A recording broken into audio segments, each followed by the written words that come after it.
अयोध्या में कई सौ सालों के संघर्ष के बाद में रामलला का मंदिर बनकर तैयार है। प्राण प्रतिष्ठा जल्दी ही होने वाली है। लेकिन इस हर्षो उल्लास के समय के बीच में भी आप देखेंगे कि भारत में कई सारे ऐसे लोग हैं, वर्ग विशेष हैं, जो कि इस पूरे के पूरे समारोह को लेकर कहीं ना कहीं एक नेगेटिविटी फैलाने का काम कर रहे हैं।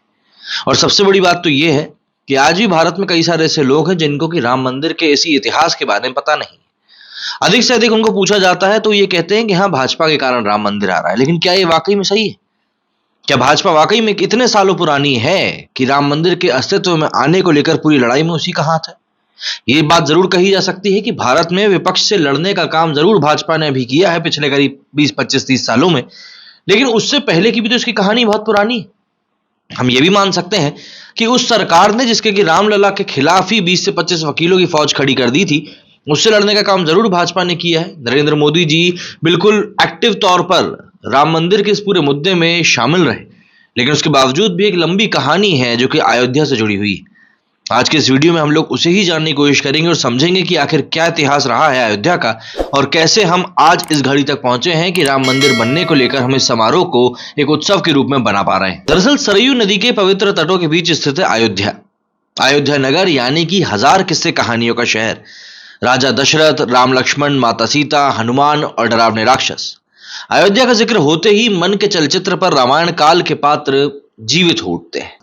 यूं तो अगर अयोध्या का मतलब हम तलाशें तो अर्थ निकलता है जिसे शत्रु ना जीत सके। लेकिन इतिहास हमें बताता है कि इस नगर को लेकर कई बार लड़ाइयां हुई, साजिशें हुई।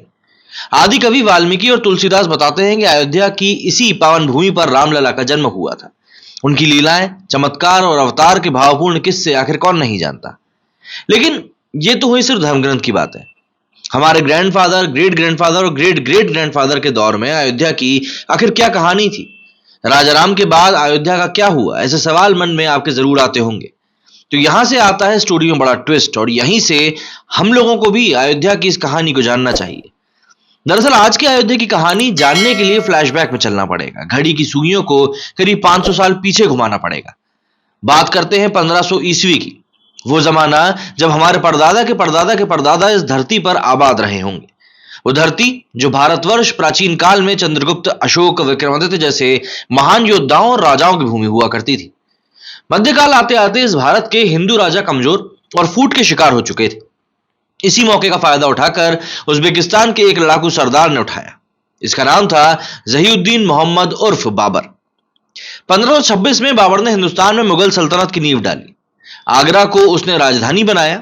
2 साल ही गुजरे थे कि बाबर की नजर उसी अयोध्या पर गई जहां राम जी का जन्म हुआ था। बाबर को जब दशरथ के आंगन में गूंजने वाली राम की किलकारियों की ध्वनि अपने कानों में सुनाई पड़ी, उसको पता चला कि भाई ये तो हिंदुओं का एक विशेष स्थान है। तब उसने अपने सेनापति मीर बाकी को हिंदुओं के इस पवित्र मंदिर को तोड़ने का फरमान दे दिया। 1528 में मीर बाकी ने उस मंदिर को तोड़ दिया जहां हिंदू सदियों से राम की पूजा करते थे। इस विदेशी आक्रमणकारी ने उसी मलबे से उसी जगह पर एक मस्जिद खड़ी कर दी जिसका नाम दिया बाबरी मस्जिद। हिंदुओं ने इस चोट से बहुत अपमान सहा, बहुत दुख हुआ और गुस्सा महसूस किया। वे चाहते थे कि इस राम मंदिर को फिर से बनाया जाए। लेकिन उनकी उम्मीदें परवान चढ़े कैसे? उनके सपनों का मंदिर हकीकत बने कैसे? रामनवमियां गुजर गईं, कई दीपावलियां आकर चली गईं। समय के प्रवाह को झेल रही अयोध्या अपनी पीड़ा सीने में दबाए विलाप करती रही। ये नगर कहीं नहीं रोशन हुआ, ये बात आपको समझनी पड़ेगी। 200-250 साल गुजर गए। हिंदुओं ने आराध्य राम मंदिर की इच्छा को मानस की चौपाइयों, अवध के गीतों और मिथिला की लोक कथाओं में जीवित रखा। समय ने करवट ली। एक मुकद्दर कितने दिनों तक सिकंदर रहता? 1857 आते आते मुगलों का सूरज भी डूब गया। हिंदुस्तान की सरजमीन पर यूरोप से आए अंग्रेजों का उदय हुआ। इतिहास की उबासियों से निकलकर वर्तमान में दस्तक दे तो बातें हैं कि हिंदुओं की उम्मीदें कुलबुलाने लगीं। कहा जाता है कि 1857 में अयोध्या में डेरा डाले रहने वाले साधु संतों, वैरागियों ने बाबरी मस्जिद के बाहरी हिस्से पर कब्जा करके चबूतरा बना लिया और भजन पूजन शुरू कर दिया। इनका मस्जिद में आने जाने वाले नमाजियों से टकराव भी होने लगा। बाबरी मस्जिद के कर्मचारी मौलवी मोहम्मद असगर ने 30 नवंबर 1858 को लिखित शिकायत दी कि हिंदू वैरागियों ने मस्जिद से सटाकर एक चबूतरा बना लिया है और मस्जिद की दीवारों पर राम राम लिख दिया है। 1859 में अंग्रेजों ने एक उपाय निकाला। उन्होंने झगड़े वाली जगह को 2 हिस्सों में बांट दिया। मुसलमानों को मस्जिद के अंदर का हिस्सा दिया तो वहीं हिंदुओं को बाहर चबूतरे के पास पूजा करने की इजाजत दे दी। लेकिन ये इंतजाम ज्यादा दिन तक चल नहीं पाया। 1885 में निर्मोही अखाड़े के महंत रघुवर दास ने रामलला का पहला मुकदमा अंग्रेज साहबों की कचहरी में दाखिल किया। अपनी अर्जी में उन्होंने 17 बाय 21 फीट लंबे चौड़े चबूतरे को जन्मस्थान बताया और वहीं पर मंदिर बनाने की अनुमति मांगी। उन्होंने दलील दी कि मंदिर जरूरी है ताकि पुजारी और भगवान दोनों धूप, सर्दी और बारिश से बच सके। लेकिन इस फरियाद पर कोई सुनवाई नहीं हुई। अंग्रेजों तो पहले ही हिंदू मुसलमान के बीच में बैलेंस बनाकर अपना साम्राज्य मजबूत कर रहे थे, उन्हें कौन सा यहां पर इंसाफ करना था। उनको लग रहा था कि भाई जो व्यवस्था है बस वो चलती रहे। लेकिन आखिरकार 1947 में देश स्वतंत्र हो गया और इसी के साथ ही हिंदुओं के मन में राम लहर एक बार फिर से हिचकोले मारने लगी। अयोध्या के संत वैरागी आजाद देश में रामलला का मंदिर देखना चाहते थे। मौका देखकर हिंदुओं ने चबूतरे पर फिर से मंदिर निर्माण करना चाहा, लेकिन फैजाबाद के सिटी मजिस्ट्रेट शफी ने इस कोशिश को खारिज कर दिया। मामला ठंडा पड़ गया, लेकिन हिंदुओं का टकराव अब बढ़ चुका था। एक साल और गुजरा। आजादी के बाद भारत सेटल हो रहा था। 1949 में भारत का संविधान अमल में लाया गया। नए कायदे और कानून से देश चलने लगा। इसी बीच अयोध्या में एक रात ऐसी वाकया हुआ जिसने हिंदू और मुसलमान दोनों की साइकी में उथल पुथल मचा दी। दरअसल 23 दिसंबर 1949 की सुबह अयोध्या के आसपास ये कानाफूसी होने लगी कि भाई राम आए हैं।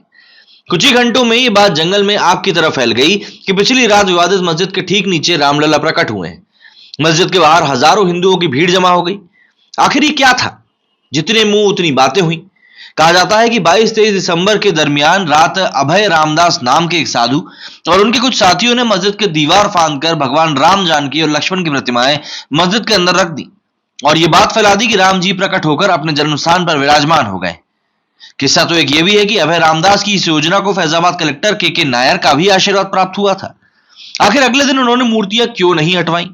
वे तो अपने सीनियरों का गुस्सा भी झेल गए। बाद में नायर साहब ने इस मस्जिद को विवादित मानकर इस पर ताला तक लगवा दिया। रिटायरमेंट के बाद नायर साहब की अफसरी चली गई तो वे जनसंघ के टिकट पर चुनाव जीतकर संसद पहुंचे। इसके बाद आया साल 1950। इस साल 2 मुकदमे दायर हुए। एक मुकदमा गोपाल सिंह विशारद का था और दूसरा था महंत रामचंद्र परमहंस का। कहा जाता है कि मस्जिद में मूर्तियां रखने वालों में हिंदू महासभा के नगर अध्यक्ष रामचंद्र परमहंस भी थे। इन्होंने दर्शन पूजा पर रोक न लगाने और विवादित ढांचे से मूर्तियों को न हटाने की मांग करी। 1951 में निर्मोही अखाड़े ने तीसरा मुकदमा दायर किया। ये तीनों केस हिंदू पक्ष में थे। 10 साल बाद 1961 में मुस्लिम पक्ष की ओर से सुन्नी वक्फ बोर्ड और स्थानीय मुसलमानों की ओर से मुकदमा दायर किया गया। इन्होंने न केवल विवादित जगह के पोजीशन की मांग करी बल्कि आसपास के कब्रिस्तानों पर भी दावा कर दिया। जिला कोर्ट में इन चारों मामलों की एक साथ सुनवाई होने लगी। हिंदू पक्षी और रामचंद्र परमहंस अहम पक्षकार थे तो मुस्लिमों के पैरवीकार थे हाशिम अंसारी। इंसानियत के अफसाने बड़े कमाल के होते हैं। अयोध्या की गलियां इन दो विपरीत आस्था वाले दोस्तों की दोस्ती की गवाह रही हैं। कभी आप गूगल करेंगे तो पाएंगे कि अपने अपने विश्वास की रक्षा करते हुए भी आदमियत के रिश्ते में कभी दरार नहीं आई। ऐसे मौके आए जब दोनों एक ही रिक्शे पर एक ही तांगे में बैठकर हंसते बतियाते पैरवी करने अदालत पहुंचे। बेतकल्लुफी ऐसी रहती कि दोनों साथ बैठकर ताश भी खेलते और चाय भी पीते। मुकदमा चलता रहा, माहौल बदलता रहा। 60 की दहाई 80 में आ गई। नया हिंदुस्तान सामने आ रहा था। भारत पाकिस्तान की लड़ाई, इमरजेंसी, बीजेपी का गठन, संघ की सक्रियता, इंदिरा गांधी की हत्या, देश में बड़े बड़े कांड हुए। हाशिम अंसारी और बाबा परमहंस सालों साल चप्पलें चटकाते रहे तो कुछ किरदार अपनी सियासत चमकाते रहे। 1980 में इंदिरा गांधी की सत्ता में प्रचंड वापसी हुई और इसी साल बीजेपी भी बनी। तो संघ ने हिंदुओं की गोलबंदी का प्लान बनाया। 84 आते आते इसका खाका तैयार हो चुका था। संघ की नजर हिंदुओं के 3 आराध्य राम, कृष्ण और शिव पर गई। संयोग से इससे जुड़े 3 आराधना स्थल अयोध्या, मथुरा और काशी मुस्लिमों के साथ कलेश की वजह थे। संघ ने इन तीनों को आधार बनाकर हिंदुओं को झकझोड़ने का महायज्ञ शुरू किया। 7 से 8 अप्रैल 1984 को दिल्ली के विज्ञान भवन में धर्म संसद बुलाई गई। यहां इन तीनों स्थानों की मुक्ति का प्रस्ताव पास किया गया। बीजेपी के नेता लाल कृष्ण आडवाणी की रथ यात्रा से आप बखूबी परिचित होंगे, लेकिन क्या आप 1984 की रथ यात्रा की जानते हैं? जी हां, 1984 में राम जन्मभूमि आंदोलन से जुड़े लोगों ने जनकपुर से एक रथ यात्रा निकाली थी। इस यात्रा में राम, जानकी की प्रतिमाओं को कैद करके दिखाया गया था। पहली बार अयोध्या की कहानी लोगों ने आंखों से देखी थी। इस लाचारी में देख हिंदू समुदाय में आक्रोश पनपा और इस यात्रा ने हिंदुओं के मन में 400 साल की दुश्वारी और लाचारी को ताजा कर दिया। अब तक विश्व हिंदू परिषद पूरी ताकत के साथ आंदोलन में शामिल हो चुका था। इंदिरा गांधी की हत्या के बाद राजीव गांधी प्रधानमंत्री बने और इधर हिंदुओं ने सरकार को अल्टीमेटम दिया कि अगर 1986 की शिवरात्रि तक मस्जिद का ताला ना खोला गया तो वे इसे तोड़ देंगे। और इसी वक्त कहानी में दो पांडे किरदारों की एंट्री होती है। एक थे उमेश चंद्र पांडे और दूसरे थे के.एम. पांडे। पहले वाले पांडे वकील थे और दूसरे वाले जज थे। कहने वाले कहते हैं कि राजीव गांधी और उनके रणनीतिकारों ने फैजाबाद कोर्ट में वकील उमेश चंद्र पांडे से अर्जी डलवाई। मांग ये थी कि ताले को खोला जाए। जज को अर्जी में मेरिट नजर आया और उन्होंने मस्जिद का ताला खोलने की अनुमति दे भी दी। मस्जिद के अंदर सन 1949 में स्थापित रामलला विराजमान थे ही। राजीव की पॉलिटिक्स की किताब में यह बहुत अहम चैप्टर था। उन पर हिंदुओं के दबाव में झुकने का आरोप लगा, लेकिन राजीव इसे झेल गए। आगे शाहबानो केस और बोफोर्स कांड में भी उनका सामना आया। इसके बाद शाहबानो केस और बोफोर्स कांड से भी उनका सामना हुआ। बीजेपी अब तक खुलकर इस आंदोलन में उतर चुकी थी। अगला चुनाव भी नजदीक आ रहा था। जून 1989 में बीजेपी ने पालमपुर में एक प्रस्ताव पास किया। पार्टी ने सरकार से मांग करी कि कोर्ट इस मामले का फैसला नहीं कर सकती। सरकार समझौते से या संसद में कानून बनाकर राम जन्मस्थान हिंदुओं को सौंप दे। मंदिर आंदोलन अब यौवन पर था, अपने शिखर पर था। जोश तो था ही, लोगों ने जज्बा भी इसमें झोंक दिया था। नई सरकार चुनने जा रहे थे। मस्जिद का ताला खुलवा चुके राजीव ने 1989 में देश में रामराज्य लाने के नारे के साथ ही अयोध्या से चुनावी अभियान की शुरुआत भी करी। इसी बैकग्राउंड में पहली बार अयोध्या में शिलान्यास हुआ। उत्तर प्रदेश की कांग्रेस सरकार ने यह कहकर शिलान्यास की अनुमति दी कि वो जगह विवादित क्षेत्र से बाहर है। और आखिरकार मस्जिद से करीब 200 फीट की दूरी पर वीएचपी ने शिलान्यास किया, लेकिन मुस्लिम समुदाय के तीखे विरोध के कारण यहां निर्माण कार्य हो नहीं सका। तब विश्व हिंदू परिषद के अशोक सिंघल इस मूवमेंट को लीड कर रहे थे। 89 के चुनाव में बीजेपी इस मुद्दे को उठाती रही। अडवाणी ने चुनाव प्रचार में सांस्कृतिक राष्ट्रवाद और हिंदू अस्मिता का सवाल उठाया और कांग्रेस की सेक्युलर नीतियों पर चुभने वाले सवाल किए। बीजेपी की इस पॉलिसी का परिणाम नतीजों में भी दिखा। 84 में मात्र 2 सीटों पर खाता खोलने वाली बीजेपी को इस बार बम्पर 85 सीटें मिली। बीजेपी ने साबित कर दिया कि हिंदुत्व की उपजाऊ जमीन पर वोटों की पैदावार हो सकती है। तत्काल ही अडवाणी ने राम मंदिर आंदोलन की बागडोर अपने हाथों में ले ली और वे जल्द ही अपने रथी रूप में देश के सामने आने वाले थे। इस बार अटल बिहारी वाजपेयी, मुरली मनोहर जोशी, एल.के. अडवाणी, प्रमोद महाजन और बीजेपी के तत्कालीन गुजरात संगठन सचिव नरेंद्र मोदी जैसे नेताओं ने इस मुद्दे पर माहौल बनाने के लिए सोमनाथ से अयोध्या तक रथ यात्रा निकालने की प्लानिंग करी। प्रमोद महाजन ने मिनी बस को रथ के रूप में डिजाइन करने का आइडिया दिया और इसके बाद टोयोटा की मिनी बस को भगवा रथ का आकार दे दिया गया। 25 सितंबर 1990 को गुजरात के सोमनाथ से निकली यात्रा ने जनमानस को करंट दे दिया। अडवाणी ने यहां पर हाई वोल्टेज भाषण दिया और सौगंध राम की खाते हैं, मंदिर वहीं बनाएंगे का नारा भी लगाया। पश्चिमी भारत से निकलकर यह रथ जब हिंदी हार्टलैंड पहुंचा तो राम की लहर की तरंगे निकलने लगी। हिंदू मुस्लिम का घोर ध्रुवीकरण हुआ, दंगे हुई, कई जाने गई। अडवाणी लोकप्रियता के शिखर पर पहुंचे और वे खुद कहते हैं कि लोग रथ के पहिए को छूकर प्रणाम करते थे, पहिए के धूल को सिर पर लेप लगाते थे। इस रथ के सारथी थे नरेंद्र भाई मोदी। हैरत की बात यह भी थी कि रथ का चालक सलीम मक्कानी नाम का एक मुस्लिम ही था। 30 अक्टूबर को इस रथ को अयोध्या पहुंचना था, लेकिन तब तक बिहार, यूपी और केंद्र की सरकारों के कान खड़े हो चुके थे। अडवाणी का रथ अविभाजित बिहार में प्रवेश कर चुका था। 7 महीने पहले बिहार के सीएम बने लालू यादव तब राजनीति के युवा थे। 42 साल के लालू यादव ने अडवाणी की रथ यात्रा पर फुल स्टॉप लगाने का प्लान बनाया। लालू ने अपने 2 अफसरों को इस मिशन पर भेजा। रात होते ही प्रशासन ने शहर का टेलीफोन एक्सचेंज डाउन करवा दिया। 22-23 अक्टूबर के दरमियान रात को अडवाणी रथ यात्रा को विराम देकर समस्तीपुर सर्किट हाउस में रुके थे। सुबह 4:45 बजे उन्होंने दरवाजे पर दस्तक देखी और अडवाणी को बताया गया कि उन्हें गिरफ्तार किया जा रहा है। अडवाणी ने उसी वक्त अफसरों से कागज मांगा और उन्होंने भारत के राष्ट्रपति के नाम एक पत्र लिखकर केंद्र की वीपी सिंह सरकार से समर्थन वापसी का ऐलान कर दिया।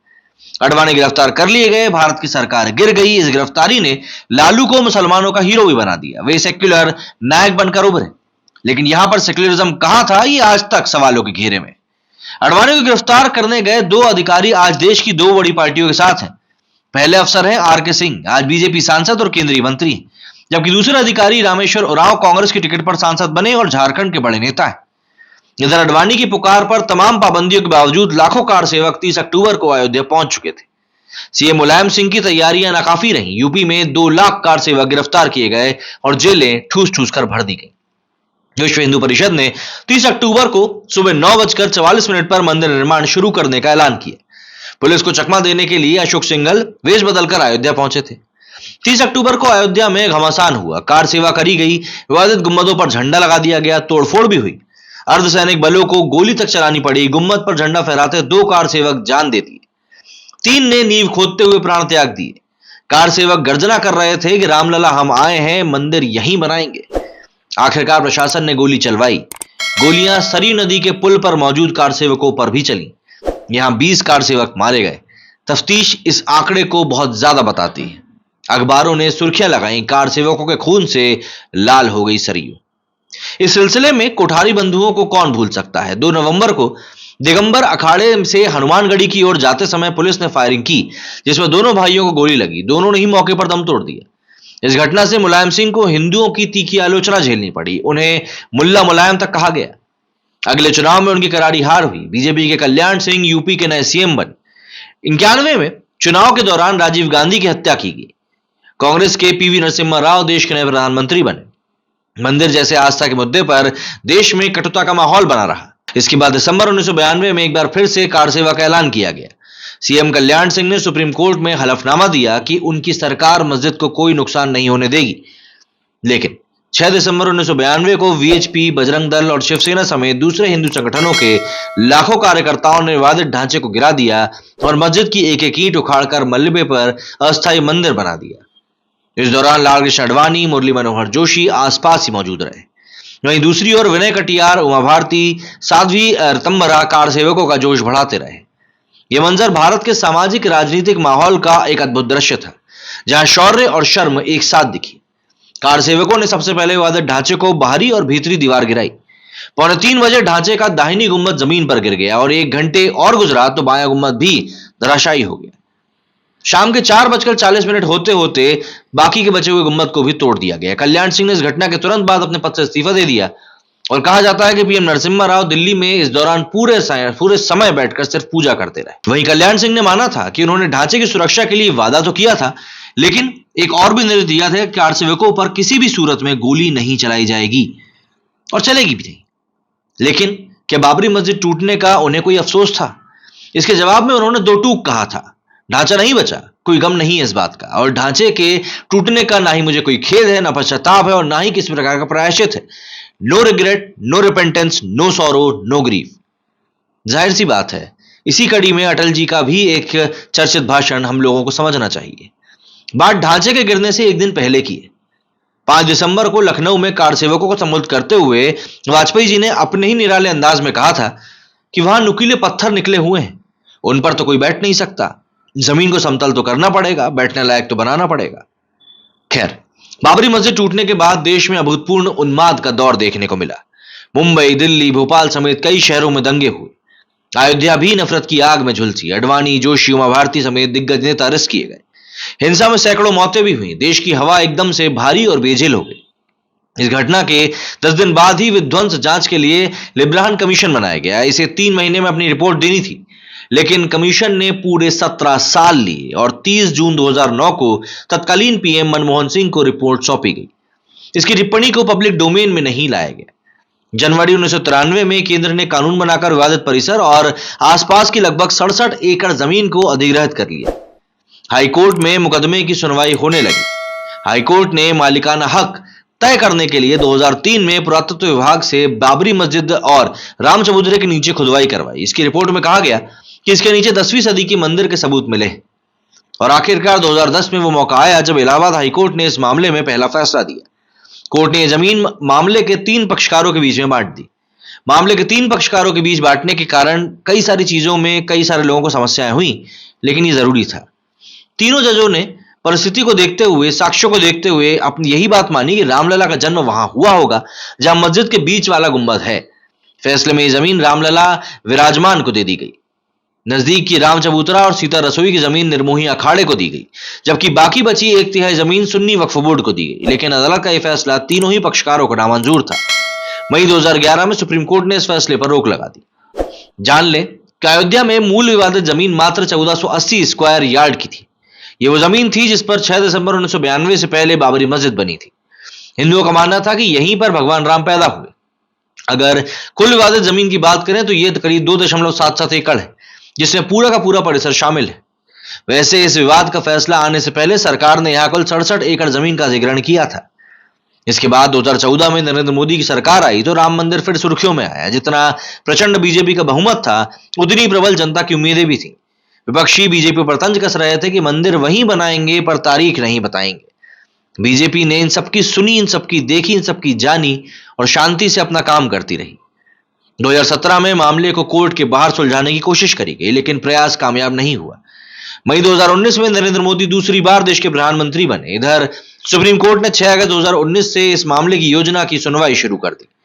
5 नवंबर 2019 आते आते वो समय आ गया जब हमारे लोकतंत्र ने इतनी शक्ति जमा कर ली थी कि वो इतिहास लिखने को तैयार था। अयोध्या का फाइनल फैसला आ गया। सुप्रीम कोर्ट ने कहा कि संपूर्ण 2.77 एकड़ विवादित जमीन पर हक हिंदुओं का है। अदालत ने मुस्लिम पक्ष को मस्जिद निर्माण के लिए एक दूसरी अहम जगह पर 5 एकड़ जमीन देने का आदेश दिया। 5 अगस्त 2020 को वो पल भी आया जब प्रधानमंत्री नरेंद्र मोदी ने कोरोना की पाबंदियों के बीच राम मंदिर के निर्माण के लिए भूमि पूजन किया और अब इसी 22 जनवरी को भव्य मंदिर में रामलला की प्राण प्रतिष्ठा भी की जानी है।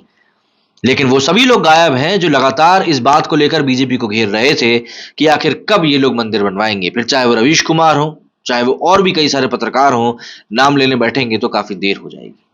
क्या कहना है आप लोगों का इस बारे में कमेंट करके जरूर बताएं। मेरे वीडियो फिलहाल नहीं। जय हिंद, जय भारत।